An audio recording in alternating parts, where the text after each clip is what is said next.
Hello my loves, welcome back to Lavendare and welcome back to another Plan With Me video. So this month we are reviewing August and planning September. If you're new here, this is a monthly interactive planning video where I will share some prompts and you will pause and plan along with this video. And then later on I'll share my answers as well. By the way, make sure you subscribe to my channel and click that bell down below. Alright, let's begin with our August review.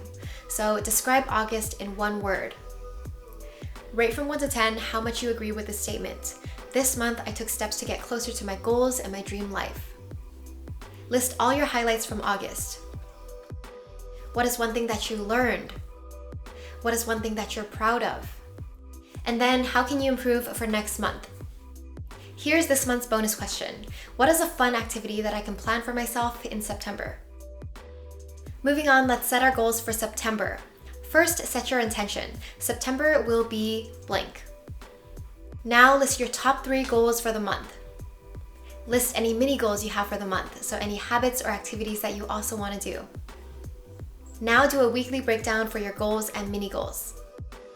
And finally, put it all in your calendar so that you make sure you get it done. Alright, so now I'm going to share my answers for this monthly review. So August for me in one word was playful.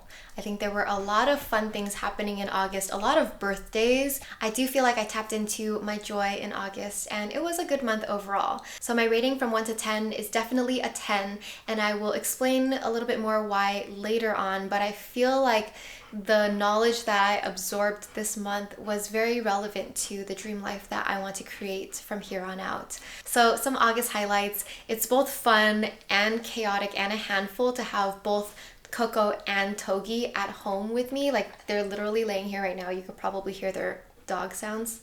But Coco is Wilson's family dog. She typically stays with his parents, and when they were traveling to visit Wilson's brother in Portland, Coco came to stay with us, and then while she was here, I took her to the vet nearby, and so like she just ended up staying here because she had like vet follow-ups and stuff like that.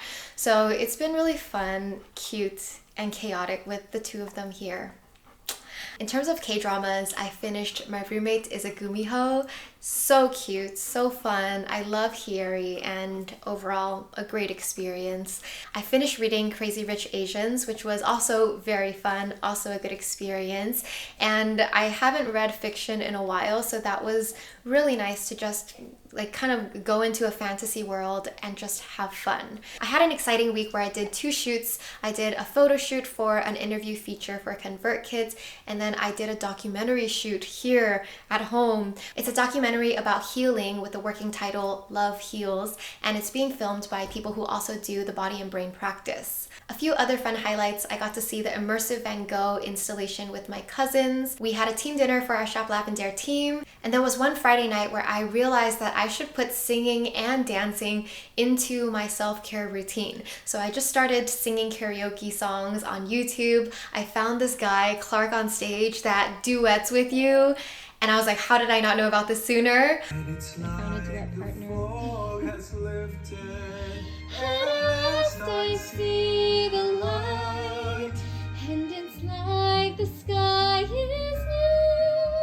new, and it's warm and real and bright, and the world has somehow shifted.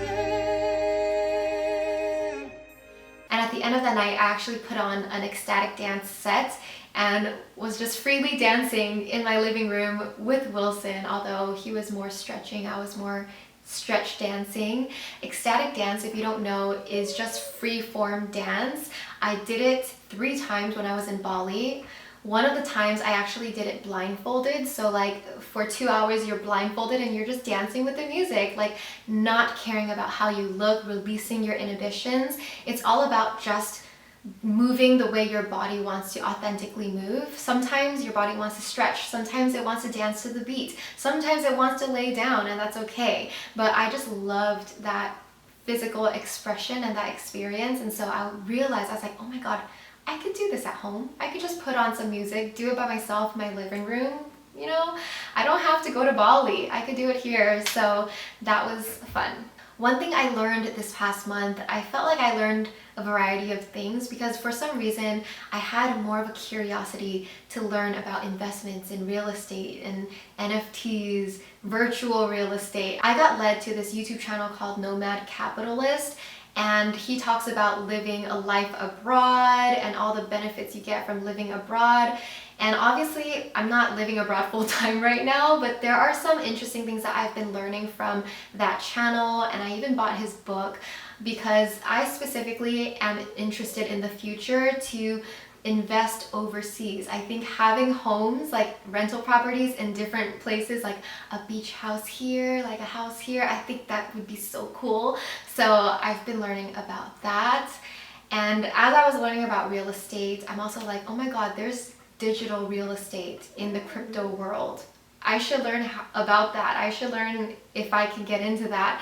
So I started learning about that as well. So I think I'm at a stage in my life where I am really curious about how to build true financial freedom. And so I'm just learning about all these different opportunities, investments, things like that. I'm actually quite proud of myself for finishing 2 books in August. The first one was Crazy Rich Asians. The second one was that Nomad Capitalist book, because I have not finished a book in so long. It feels like so long since I've actually finished a book. So yeah, I am proud of myself for finding some passion for reading again. How can I improve for next month? I definitely have been sleeping later and waking up later, like pushing it too far. So I think I should just try to get to bed by midnight. Be in bed by midnight. I'll probably read for a little bit. But yeah, I'm just trying not to sleep at like 4 a.m., which is what I've been doing recently. To answer the bonus question, what's a fun activity I could plan for myself this month?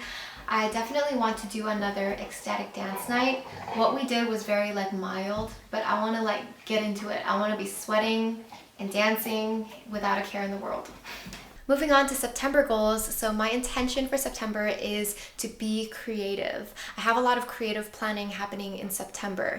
So my top goals in September, the first one is to have a successful launch photo shoot. At the end of the month, I'm doing the photo shoot for the new workbook, new weekly planner, and a couple other new products. So I'm really excited for that. I always get super nervous for that photo shoot because it's really important. But yeah, that's happening. And the second goal I have for September is to read 2 books. So I read 2 books last month. I want to keep my reading habit going. Like instead of watching a K-drama or a Netflix, I've been reading.